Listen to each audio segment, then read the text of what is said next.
काम बने जो परम जी और डॉक्टर अजीत की बात माने और अन्य से मनावे। मारू नाम मीनाक्षी राणा से हूँ सूरत पाठेना में रहूँ छू। 28 वर्षથી પીછીવાય વિદ્યાનો લાભ લઉં છું। પરમજીની કૃપાથી મારી ઘણી ઈચ્છાઓ પૂરી થઈ છે અને ડોક્ટર અજીતના હિલિંગ પાવરથી મને રોગોમાં તકલીફોમાં પણ ખૂબ રાહત છે। તો હમણાં મારો ઉમરગામ યાત્રાનો અનુભવ શેર કરું છું।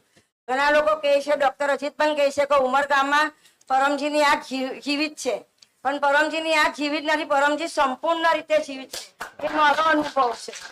તો મેં ઉમરગામની યાત્રાનો અનુભવ શેર કરું છું। તો હમણાં ગયા મહિને 15 તારીખે ઉમરગામની યાત્રા હતી। તો હું ઉમરગામની યાત્રાએ જવાની હતી। તો 1 મહિનો આગળ મારા પગમાં, જમણા પગમાં ઘૂંટણમાં ખૂબ તકલીફ થતી હતી।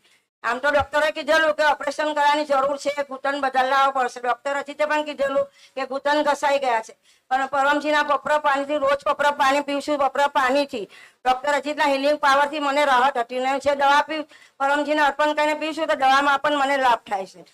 તો 1 મહિના આગળ મને એટલી તકલીફ થઈ કે મારાથી જમીન પર બેસવાનું બંધ થઈ ગયું। ઉઠું તો ઉઠાય નહીં ને એક પગે દાદર ચડું, એક પગે દાદર ઉતરું, એટલી તકલીફ થઈ ગયેલી હતી।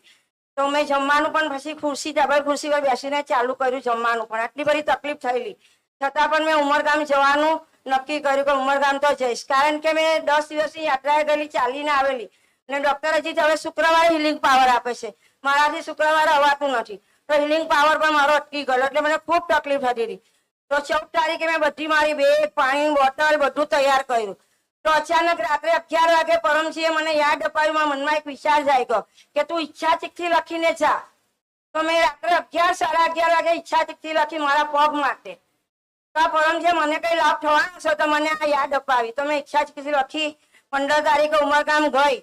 તો મેં આ ભાવથી એક દીકરી માને કે એ પ્રમાણે પરમજી સાથે વાત કરી કે પરમજી મારે તમારો પ્રચાર કરવાનો છે, મારે પરમજી તમારા ક્લાસ કરવાના, મારા પગની રક્ષા કરજો, મારે ઓપરેશન કરવાની જરૂર નહીં પડે। અને મેં કાલા આલા કરીને પરમજી પાસે ચિઠ્ઠી મૂકી। એ સમય પર કોઈ જ નહીં હતું પરમજી પાસે, હું એકલી જ હતી।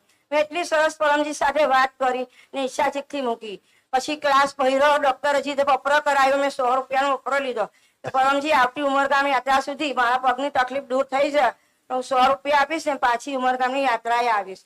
આખો ક્લાસ મેં ભર્યો। મેં ખુરશી પર બેઠેલી, એ સમયે ક્લાસ પણ લાંબો ચાલેલો। ખુરશી પરથી જ્યારે ઉઠી ત્યારે મારા પગમાં એટલી તકલીફ થતી હતી, ઓ માં કરીને ઊભી થઈ। ચાલતા ચાલતા પણ મને તકલીફ થઈ, પણ મેં પરમજીને કીધું જોઈને કે પરમજી મારી ઈચ્છા ચિઠ્ઠી તમે વાંચજો, આજે મારી ઈચ્છા ચિઠ્ઠી તમે વાંચજો। પછી હું તો ટ્રેનમાં ગઈ, ટ્રેનના બધાની સાથે વાતચીતમાં હતી એટલે મને કઈ ખ્યાલ નહીં આવ્યો, પણ ઘરે ગઈ ને તો ખરેખર મને ખ્યાલ આવ્યો કે મને જે તકલીફ થતી હતી એ તો છે જ નહીં। મારી તકલીફમાં એટલો બધો રાહત થઈ ગયો। મહાશિવરાત્રી હતી, બીજે દિવસે અમાસ હતી, તો અમાસ નિમિત્તે મારે બધું જે સફાઈનું કામ કરવાનું એ કામ પણ મેં પરમજીની કૃપાથી એટલું સરસ કર્યું કે મને કોઈ આમ ખબર જ નહીં પડી કે આ તકલીફ છે। આ બધી પરમજીની કૃપા છે અને ડોક્ટર અજીતના આશીર્વાદ। અને હું તમને પણ એ જ કહું છું, જ્યારે પણ ઉમરગામ જાઓ ને તો ઈચ્છા ચિઠ્ઠી લઈને જ જાઓ। પરમજી આપને જોઈ છે, આપની વાત સાંભળે છે ને આપની ઈચ્છા ચિઠ્ઠી પણ વાંચે છે। આ મારો ખરેખર એક અનુભવ થઈ ગયો। પછી મેં દવા પીધી નથી, રવિવારની આવી ને ત્યારની મેં દવા પીધી નથી। સૌને મારા ચરણો